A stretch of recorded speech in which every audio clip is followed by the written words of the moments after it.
노후에 비참해지지 않으려면 경제적 안정이 최우선입니다. 나이 들어 병 들었을 때 수중에 돈마저 없으면 불안해지고 큰 문제가 될 수 있습니다. 안타깝게도 우리나라 노인 빈곤율은 세계에서 가장 높고 또 노인들 중 70% 이상이 노후 준비가 안 된 것으로 확인됩니다. 노인의 파산 문제도 심각해서 파산자 10명 중 4명은 노인입니다. 어쩌다가 이렇게 가난한 노인들이 많은 나라가 됐는가? 한번 주어진 인생 행복하게 잘 살아야 하지 않겠습니까? 구독과 좋아요, 알림 설정을 해두시면 도움되는 정보를 꾸준히 받아보실 수 있습니다. 오늘도 여러분의 힘찬 하루를 응원하며 건강한 노후 시작합니다. 보건복지부는 2023년 폐지 수집 노인 실태조사 결과를 공개했는데요. 폐지 줍는 노인들의 평균 연령은 76세로 나타났고 일주일에 6일씩 하루 5시간 반을 일해 월 평균 15만 9천 원을 벌었다고 합니다. 대부분 생계비 마련을 위해 폐지를 주었다고 합니다. 최근 자료에 의하면 5년간 발생한 고독사의 43%가 독거노인이었으며 80%가 가난에 시달린 것으로 나타났습니다. 2050년에는 홀로 사는 노인들이 전체 노인의 40%나 될 것이라고 하니 큰 걱정입니다. 사람들은 누구나 나이 들면서 건강 문제, 자녀 문제, 돈 문제, 부부간의 화목 문제 등 문제점들이 하나둘 생겨납니다. 1980년도까지만 하더라도 노인의 주 수입원에 대하여 물어보면 자식의 도움이라고 응답한 노인이 70% 정도였으나 2023년 현재 자식의 도움이라고 응답하는 노인은 10% 내외에 불과합니다. 앞으로 그 수치는 1%에서 2%로 뚝 떨어질 전망입니다. 왜냐하면 자식들도 먹고 살기 힘들어지기 때문입니다. 따라서 앞으로 자식들한테 경제적으로 도움받을 생각은 아예 꿈도 꿔서는 안 됩니다.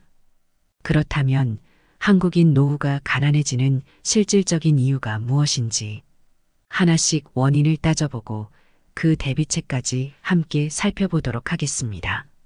첫째, 자식 문제입니다. 자식은 우리의 꿈이고 보물이며 미래지만 노후 준비를 발목 잡는 장애물이 될 수 있습니다. 대한민국처럼 자녀에게 올인하는 나라는 없습니다. 노후 대비라는 관점에서 보면 자녀는 부부의 노후를 갉아먹는 가장 위험한 요인임이 분명합니다. 아이들이 성장하면서 많은 사교육비가 들어가고 대학 졸업 후에 결혼 비용, 주택 구입비까지 도와줍니다. 옛날 세대는 한 집에 5명, 10명씩 자녀를 낳아도 알아서 다 잘 컸던 것 같은데 요즘에는 애 하나 낳아 키우기도 힘든 것 같습니다. 요즘은 자식만 경제적으로 독립한다면 사실상 노후 준비의 절반은 끝난 것입니다. 부모에게 얹혀 사는 다 큰 성인이 정말 많습니다. 한국 부모들은 유달리 자녀들에게 무분별하게 지원해주고 있습니다. 자녀들 등살에 부모의 노후 계획이 흔들린다는 슬픈 이야기들은 도처에 넘쳐납니다.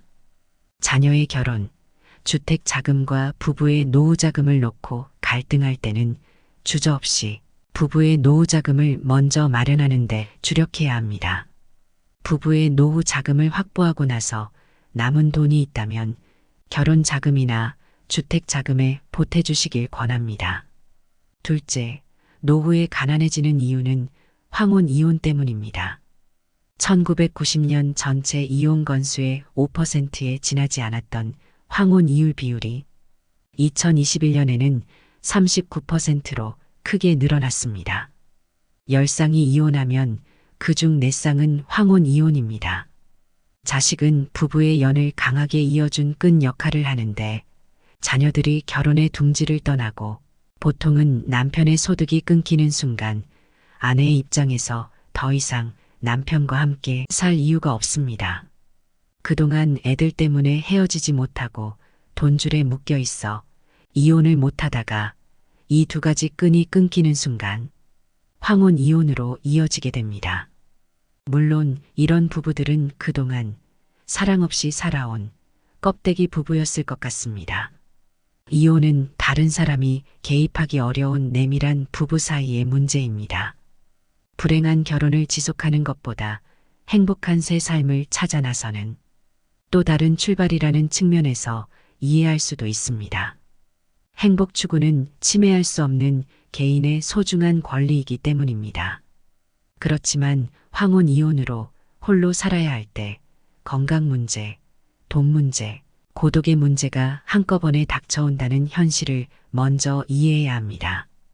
재산을 반으로 나눠 가지면 집도 반쪽, 현금도 반쪽이 되고 게다가 황혼 이혼 자체가 나이 들어서 하는 이혼이기 때문에 경제적인 활동이 없거나 줄어들어 돈 문제에 부딪히게 됩니다. 건강 문제 또한 심각해질 수 있습니다. 둘이 살 때는 누군가 아프면 남편이나 아내가 옆에서 챙겨주지만 혼자 살기 시작하면 큰 문제가 될 수 있습니다. 고독의 문제 또한 심각해집니다. 황혼 이혼자의 상당수가 사회와 고립되는 것입니다. 전문가들은 최근 황혼 이혼율이 급증하는 것은 비정상적이라며 황혼 이혼을 하는 주된 이유는 상대방에게 폭력을 휘두르거나 무시하고 생활비를 주지 않고 중독에 빠지거나 친밀감이 부족하기 때문입니다. 원인을 제거하면 황혼 이혼을 피할 수. 세 번째, 노후 의료비입니다. 이 문제를 먼저 맞닥뜨린 일본에서는 노후의 가장 큰 리스크로 간병 파산을 들고 있습니다. 노인이 노인을 간병하는 상황을 견디다 못해 동반 자살하거나 간병살인도 자주 벌어집니다. 내 간병을 자식에게 기대하기 어려운 시대가 됐습니다. 100세 시대라고 하지만 인생 막바지 20년은 시름시름 아픈 상태로 살아가는 것입니다.